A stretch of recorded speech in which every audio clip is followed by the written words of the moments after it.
Principale formation politique du pays. À présent, on se tourne vers le premier invité, Dr Habib Kourouma. Il est expert en santé publique et consultant pour TIAST. Groupe, cette structure qui veut aller dans le développement agricole. La structure d'ailleurs organise demain une conférence sur l'agro-industrie. Quels sont les enjeux, quelle est la véritable thématique à aborder donc au compte de cette rencontre. Docteur Kourouma, bonsoir. Bonsoir, M. Condé. Merci d'avoir accepté donc notre invitation. Alors, nous parlons de TIAST Group. C'est quoi d'abord TIAST Group? TIAST Group, c'est une entreprise d'origine chinoise qui œuvre dans l'industrialisation agricole. TIAST, il est fabricant, ils font la conception des usines de transformation pour la chaîne de valeur de divers produits agricoles. Mais ils ont un marché assez florissant qui est le marché de l'amidon, de manioc.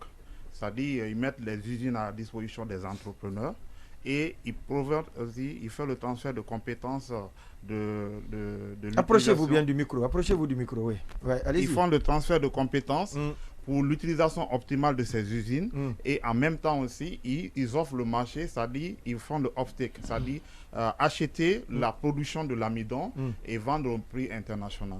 Mais quand on parle de l'industrie chinoise, le plus souvent, on estime que la chaîne de valeur, la valeur ajoutée, ce qui doit revenir le plus souvent aux locaux, c'est compliqué. Comment cela va se passer concrètement? Non, c'est assez simple parce que avec le manioc, on peut faire sortir divers produits. Oui. Et la crise de l'Ukraine actuellement a montré que le blé est en train de prendre un coût assez exorbitant. Ouais. Alors que la farine du manioc est au même temps, est panifiable au même niveau que la farine du blé. Donc avec la production de la farine, on peut faire beaucoup de pâtisseries, beaucoup de pain au niveau local. Et pas seulement la farine, on peut faire également le gari, qui est très consommé aussi en Guinée. On peut faire aussi de l'acheke également, qui peut rester dans le marché local. Alors, oui. Et une fois qu'on finit d'extraire l'amidon du manioc, il y a les fibres qui vont rester.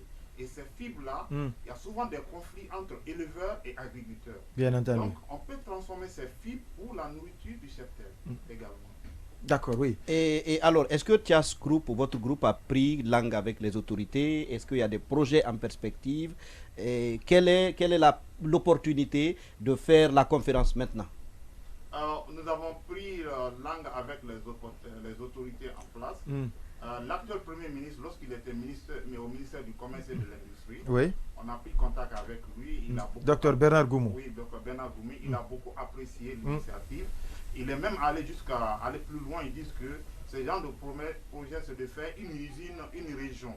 Donc, parce que c'est une usine c'est des initiatives qui peuvent donner autant d'emplois, non seulement aux producteurs locaux et aussi aux industriels. Parce que quand on parle de l'industrie, on parle de matières premières. Donc on va organiser les communautés, les former en matière de techniques culturelles assez améliorées pour la production du manioc et ils vont ravitailler ces industries également. Alors qu'est-ce qui est concrètement prévu demain dans votre rencontre? Demain c'est le lancement officiel des activités de TIAST parce que quand on est venu, on s'est installé, on a enregistré l'entreprise de droit guinéen et on a contacté les grands opérateurs économiques et les entrepreneurs.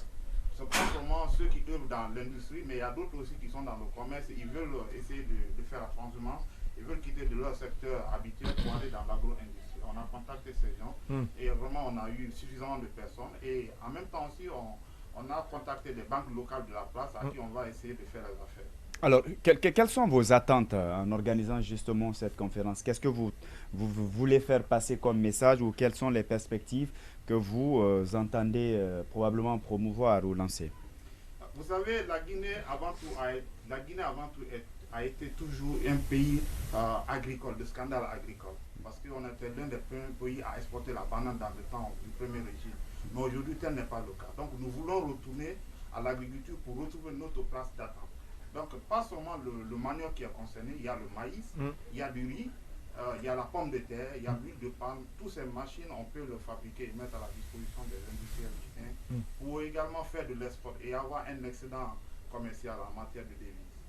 Oui, moi, si. Indépendamment de l'État, qu'est-ce que vous pouvez faire? Et parce que vous avez parlé tout à l'heure de banques, pendant cette période de risque très élevé pour les banques en termes de prêts aux initiatives pour accompagner les initiatives le temps pour l'inviter de... Qu'est-ce que vous allez faire à cet effet? indépendamment. Qu'est-ce qui peut être... qu'est-ce que vous espérez? Vous savez, on a un modèle assez intéressant. Ça dit, si un entrepreneur vient voir, il veut faire l'affaire avec Tias Group, nous avons le modèle financier d'accompagnement. On accompagne l'entrepreneur à hauteur de 80% du coût d'acquisition de l'usine. Donc, vous, c'est en même temps aussi une banque? Oui, non, nous garantissons. Nous avons signé des mémorandums, des accords avec les différentes banques de la place. Donc c'est vous qui garantissez à la place des entrepreneurs, c'est ça? Oui. Mais l'entrepreneur, de son côté, doit apporter 20% du montant. D'accord. Et la garantie pour l'entrepreneur, pour qu'il soit accompagné par vous? Bon.